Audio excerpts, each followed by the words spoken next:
A brutal attack on a Cleveland deacon now igniting outrage and a growing call for respect for our elders tonight.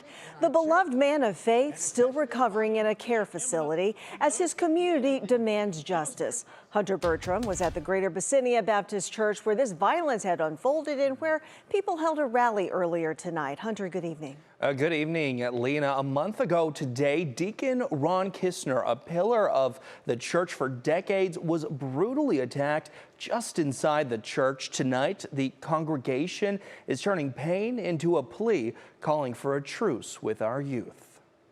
We pray for this illustrious and distinguished brother who has been assaulted, and we pray for his healing. Prayer on the front steps of the Greater Abyssinia Baptist Church in Cleveland's Glenville neighborhood. And all the people said, Amen. Amen.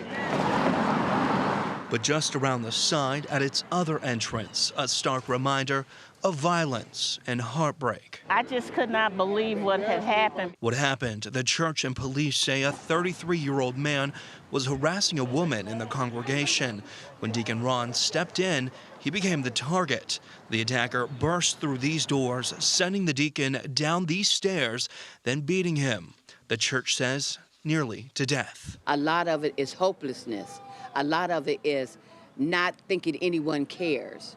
And you're thinking you have no hope, but there is hope out here. Out front, a community gathers, dozens from this church and across Cleveland, standing in unity. What this young thug did was a sin against the elders of our community and total disrespect of black womanhood and the reference for the black church. Signs freshly painted, calling for peace, for respect for our elders. Because we did not grow up this way. Yeah. That's right. And we realize that our families are not what they used to be. But by the grace of God and churches like ours, we can become families that love not only inside the house, but especially inside God's house. And in the face of tragedy, this church not turning away, instead opening its arms. How you start is not always how you finish. So you may start problems. You could be born into a problem household, but it's not the way you need to finish. It's always hope out here. And Deacon Ron now out of the hospital, recovering in a rehabilitation facility.